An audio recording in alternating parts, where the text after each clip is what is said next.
anak-anakku semuanya, Assalamualaikum warahmatullahi wabarakatuh. Berjumpa lagi dengan saya, Ustazah Fatimah Nurul Hija dalam pelajaran Bahasa Indonesia. Nah, pada pertemuan kali ini, Ustazah akan membahas mengenai teks pidato persuasif. Kalau kemarin anak-anakku sudah belajar tentang teks laporan percobaan. Nah, kali ini kalian akan menempuh bab 2 yaitu teks pidato persuasif. Oke, untuk yang pertama sebelum kita memasuki pembelajaran, apa yang akan kita bahas? Seperti biasanya Ustazah ingin menjabarkan dulu apa yang akan kita capai di bab ini. Ya, apa yang kita pelajari. Nah, untuk KD dan KI-nya, nah, KD-nya nanti ada 3.3 itu gandengannya atau kopelannya pasangannya itu dengan KD 4.3, ya, jadi yang 3.3 kemarin untuk pengetahuan, sedangkan 4.3 itu untuk keterampilan. Nah, kemudian untuk yang selanjutnya juga ada KD 3.4 dan 4.4. Nah, jadi untuk yang pertama nanti kalian diharapkan bisa menentukan dan menyimpulkan gagasan, pikiran, pandangan, arahan, atau pesan dalam pidato persuasif tentang permasalahan aktual yang telah kalian baca atau kalian dengar. Nah, jadi kalian tahu setelah membaca pidato itu, oh ini namanya pidato persuasif. Nah, kemudian setelah itu kalian juga diharapkan terampil bisa menyimpulkan gagasannya. Oh, ini namanya teks persuasif ini. Simpulannya apa dari teks tersebut? Oh, ternyata ini pidato mengenai lingkungan hidup. Misalnya seperti itu. Nah, jadi nanti kalian bisa menyimpulkan gagasannya dan di situ tahu apa yang dimaksud dalam teks tersebut, teks atau pidato yang akan ditayangkan. Oke? Selanjutnya untuk KD 3.4, nah di sini kalian juga diharapkan mampu menelaah struktur dan ciri kebahasaan pidato persuasif. Apa sih strukturnya teks pidato itu? Pidato persuasif? Terus apa sih ciri kebahasaannya? Nah, nanti kalian akan belajar mengenai itu. Untuk kompetensi indikatornya juga ada di situ. Ya, menentukan, menjelaskan, kemudian menentukan ciri, kemudian menjelaskan ciri kebahasaan. Nah, untuk yang kedua, yaitu KD 4.4, yaitu menuangkan gagasan, pikiran, arahan, atau pesan dalam pidato. Jadi, di situ kalian bisa berpidato atau setidaknya menulis kerangka pidato ya dengan baik secara lisan maupun tulisan dengan memperhatikan struktur kebahasaannya. Nah, oke, mohon maaf ya anak-anak, ini kucingnya Ustazah aktif sekali. Nah, oke, sebelum kita membahas lebih dalam mengenai pidato persuasif, kita wajib tahu dulu apa yang dimaksud dengan teks pidato persuasif. Oke, dari asal kata pidato dulu. Pidato itu nama lainnya adalah orasi. Nah, kalian pasti tahu ya, orator. Nah, orator itu yang melakukan pidato namanya orator. Nah, contohnya apa? Siapa saja? Ya, orang yang sering berpidato itu. Kita tahu bahwa Indonesia itu merdeka karena adanya pidato kemerdekaan dari Insinyur Soekarno. Nah, itu namanya pidato. Jadi adalah kegiatan berbicara untuk menyampaikan suatu hal di depan umum. Hal yang disampaikan orator itu bisa berupa pendapat, bisa berupa gagasan, informasi, atau pesan-pesan tertentu. Nah, jadi biasanya ya hasil buah pikiran seseorang.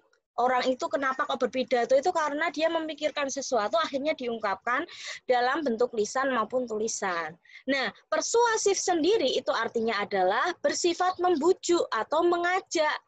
Nah, ada ajakan di situ. Jadi orang berpikir itu untuk mengajak seseorang. Entah itu secara halus ya tentunya ya, namanya juga pidato, berarti harusnya tidak ada paksaan di situ, tidak ada kekerasan. Ya, jadi mengajak secara halus, secara kata-kata, secara tulisan, di situ agar pembaca maupun pendengar itu tertarik untuk melakukan sesuatu yang disampaikan dalam pidato tersebut. Jadi, yang dimaksud dengan teks pidato persuasif itu adalah pidato yang berusaha untuk membujuk secara halus atau mengajak pendengar dengan menyampaikan pendapatnya, gagasannya, dan alasannya itu yang jelas, masuk akal, dan tentunya harus dapat dipertanggungjawabkan kebenarannya. Nah, ini. Apalagi kalau sudah menyentuh isu-isu yang mungkin di situ bisa mematik keingintahuan para publik ya. Nah, jadi seperti itu ya, harus sesuai dengan fakta yang ada di dalamnya, data-data yang ada. Jadi tidak hoax ya, ibaratnya seperti itu. Itu namanya pidato.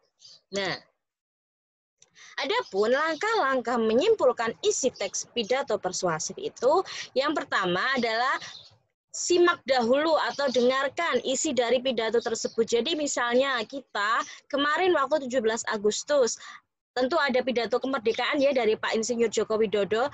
Nah, itu kita dengarkan dengan baik. Nah, kemudian kita pahami dulu, kita dengarkan dari awal sampai akhir, kita pahami, nanti otak kita mengolah ya apa yang yang beliau katakan dalam pidato tersebut. Atau itu kalau dalam bentuk lisan ya. Tapi kalau secara tulisan gimana ya? Baca baik-baik dari awal paragraf sampai akhir. Nah, setelah itu kita tentukan topik pidatonya. Nah, ini termasuk apa? Apakah sambutan di situ? Apakah di situ pembukaan mengenai sesuatu? Nah, sesuatu dalam misalnya acara. Jadi tergantung kita tentukan dulu topiknya. Kemudian mencatat butir-butir penting dalam pidato tersebut. Jadi dicatat dari awal sampai akhir itu pasti kan ada yang di situ intinya. Nah, intinya itu dicatat, mungkin bisa di kertas, di buku. Nah,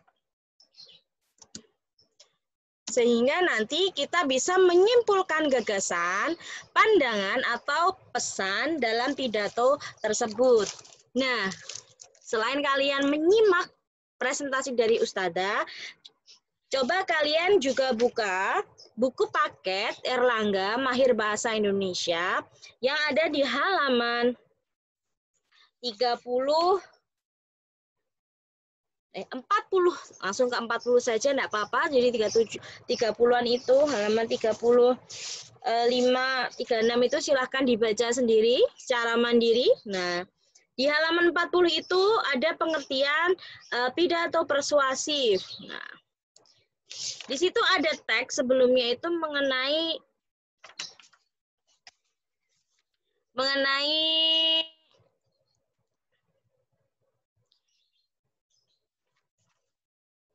Nah, sebelumnya di situ ada teks pidato juga. Nah, silahkan dibaca, dipahami di situ.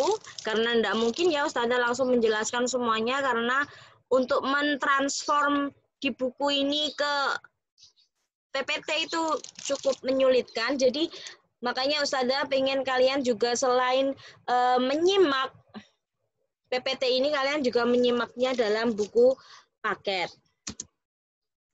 Nah, kemudian aspek yang diperhatikan dalam menyimpulkan isi pidato persuasif. Nah, silahkan itu dibuka di halaman 45. Nah, di situ apa yang harus kalian perhatikan? Yang pertama, ya simpulan harus memuat pokok isi pidato tadi, inti-intinya. Kemudian simpulan itu tidak menyimpang dari isi pidato, misalnya pidatonya mengenai pidato kemerdekaan Republik Indonesia, tetapi di situ ada membahas mengenai mungkin topik yang melenceng lah di situ. Nah, itu jangan sampai. Itu namanya bukan simpulan nanti. Kemudian simpulan bukanlah komentar, melainkan itu ringkasan isi pidato. Jadi bukan kita menanggapi pidatonya, tetapi kita itu hanya meringkas dari isi atau menyimpulkan dari isi pidato tersebut. Nah, kemudian, untuk struktur teks pidato persuasif, silahkan itu dibuka di buku paket halaman 51 sampai 52. Nah, apa saja sih? Yang pertama itu ada pembukaan dulu. Nah, pembukaan pidato. Jadi di dalam pembukaan ini nanti ada ucapan salam, ada salam pembuka, ada ucapan sapaan, ada ucapan syukur. Biasanya seperti ini, Assalamualaikum warahmatullahi wabarakatuh. Yang saya hormati Kepala SMP Budi Utomo Surakarta. Yang saya hormati Bapak Ibu Guru SMP Budi Utomo Surakarta. Yang saya cintai dan saya banggakan anak-anakku. Kelas 7, kelas 8, dan kelas 9 SMP Budi Utomo Surakarta. Nah, itu kalimat penghormatan atau ucapan penghormatan. Nah, kemudian ucapan rasa syukur misalnya apa?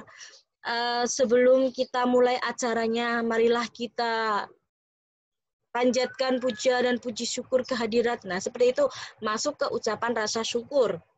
Nah, kemudian langsung ke isi pidato. Jadi setelah pembukaan itu ada isi pidatonya. Jadi dalam isi pidato ini sudah masuk ke ranah tema yang ingin disampaikan. Penjelasan mengenai pendapat, gagasan, alasan, atau pesan yang ingin disampaikan.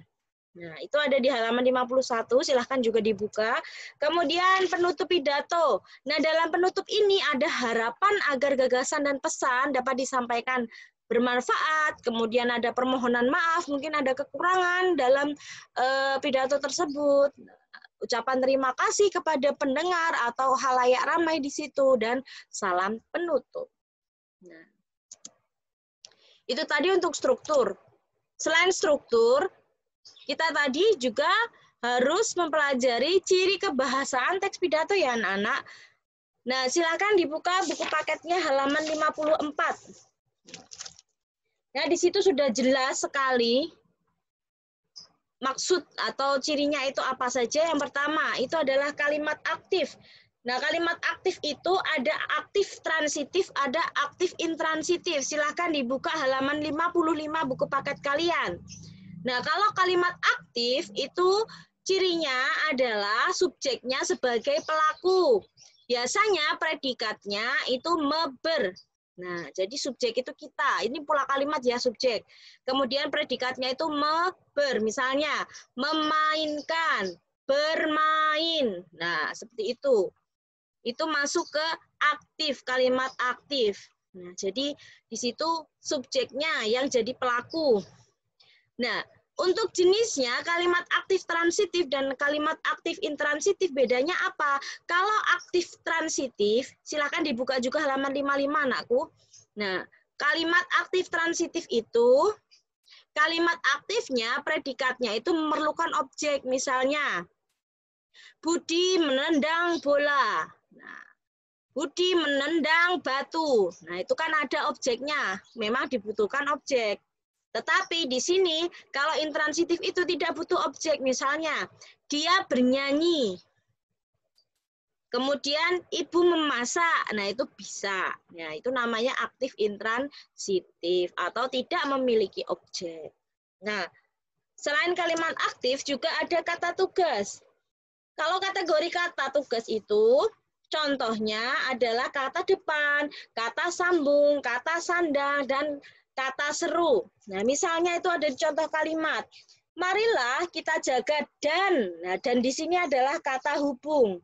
Dan rawat bersama agar nilai kesetiakawanan sosial itu, nah itu kan kata tunjuk ya. Nah itu kan kata depan. Nah, itu termasuk kata tugas. Nah, kemudian yang ketiga adalah kosakata emotif. Apa yang dimaksud kosakata emotif? Yaitu kosakata yang berhubungan dengan emosi atau perasaan yang bisa membuat pendengar tersentuh emosinya ketika membaca atau menyimak sesuatu. Misalnya, hal itu bisa terjadi karena bangsa kita memiliki semangat kebersamaan dan gotong royong. Nah, di situ mengandung kata emosi, semangat, dan gotong royong. Kemudian kosakata bidang ilmu. Nah, ini tergantung kita nanti mau menyampaikan apa. Misalnya kita mau pidato mengenai kesehatan topiknya. Nah, di situ otomatis yang dibahas itu ya berkaitan dengan kesehatan. Nah, tidak mungkin kita mau membahas topiknya mengenai kesehatan, kemudian yang disampaikan mengenai media sosial, kan? Nah, contohnya di situ salah satu perubahan yang begitu mencolok yang sedang kita rasakan akhir-akhir ini adalah merebaknya penggunaan media sosial seperti Facebook, Twitter, Instagram, WhatsApp, atau Telegram di tengah-tengah kehidupan kita. Nah, ini berarti otomatis ini mau berpidato mengenai kemajuan teknologi. Misalnya seperti itu. Nah, kemudian ada sinonim. Sinonim itu apa? Persamaan kata atau padanan makna. Misalnya, sikap egois dan individualistis tidak sesuai dengan kepribadian bangsa kita. Misalnya di situ ya sinonim. Individualis itu apa? Berarti tidak, ya egois itu sama. Sinonimnya seperti itu. Kemudian kata benda abstrak. Apa yang dimaksud kata benda abstrak? Nah, kata yang menyatakan benda atau sifatnya abstrak. Abstrak itu tidak terlihat, tanpa wujud, karena tak bisa ditangkap oleh panca indera. Pembedaannya termasuk dalam kelas nomina abstrak. Kata benda abstrak yang menyatakan semua benda dan segala yang dibendakan. Contohnya, kesetiakawanan sosial memang perlu kita jaga dan terapkan dalam kehidupan sehari-hari. Nah, di sini yang dimaksud adalah cetak miring itu adalah kesetiakawanan sosial, itu masuk ke kata benda abstrak. Kita tidak bisa melihat setiakawan sosial itu yang seperti apa. Nah, itu masuk ke kata benda abstrak. Kemudian, langkah-langkah menyusun teks pidato persuasif. Yang pertama kita perlu memilih dan menentukan dulu topiknya. Nah, misalnya nanti di video yang akan Ustazah lampirkan nanti mengenai Hari Guru. Nah, otomatis apa saja nanti yang disampaikan. Nah, ditentukan dulu tujuannya untuk siapa pidato tersebut. Kemudian, mengumpulkan data untuk mendukung argumen atau alasan. Nah, misalnya ada pidato nanti dari Pak Nadiem. Ya, nanti akan Ustazah tampilkan di akhir video. Nah, di situ kalian juga harus mengumpulkan data yang mendukung mengenai Pak Nadiem tadi. Misalnya seperti itu. Kemudian, menyusun kerangka pidato. Kalau tadi kan, kalau kita hanya menyimpulkan, nah itu tidak boleh menambah atau mengurangi dari isi pidatonya ya. Nah, tapi kalau di sini kalian menyusun teks pidato, misalnya tanpa melihat menyimpulkan dari pidatonya siapa, nah itu yang perlu diperhatikan yaitu mengumpulkan data untuk mendukung argumen. Misalnya kamu ingin pidato mengenai isu yang baru viral sekarang ini adalah apa ya? Mungkin mengenai lingkungan hidup ya, plastik. Ya, misalnya kalian ingin mengajak seseorang itu mengurangi plastik. Nah, itu seperti apa ya, kalian harus kumpulkan dulu info-info mengenai bahaya plastik seperti apa, dampaknya secara global seperti apa. Nah, terus bagaimana cara kalian mengajak tersebut. Kemudian menyusun kerangka pidatonya, membahas dengan mengembangkan kerangka pidato. Seperti itu. Pembahasan dengan mengembangkan kerangka pidato. Nah, sekian dari Ustazah. Alhamdulillahi jazakumullahu khairah. Nah, itu tadi penjelasan mengenai teks pidato persuasif ya anak-anak. Nah, tapi sebelum kalian itu nanti Ustazah tutup, maksudnya pertemuan kita kali ini Ustazah tutup, atau kalian menyelesaikan pembelajaran hari ini, silahkan nanti disimak video berikut ya. Simak dengan baik-baik, dicatat poin-poin penting, kemudian simpulkan isi dari teks pidato nanti, tulis di selembar kertas folio ataupun di situ buku catatan kalian. Kemudian kalian foto, kalian kirimkan tugas tersebut ke link di bawah nanti. Oke? Alhamdulillahi jazakumullahu khairah. Sekian dari Ustazah. Wassalamualaikum warahmatullahi wabarakatuh.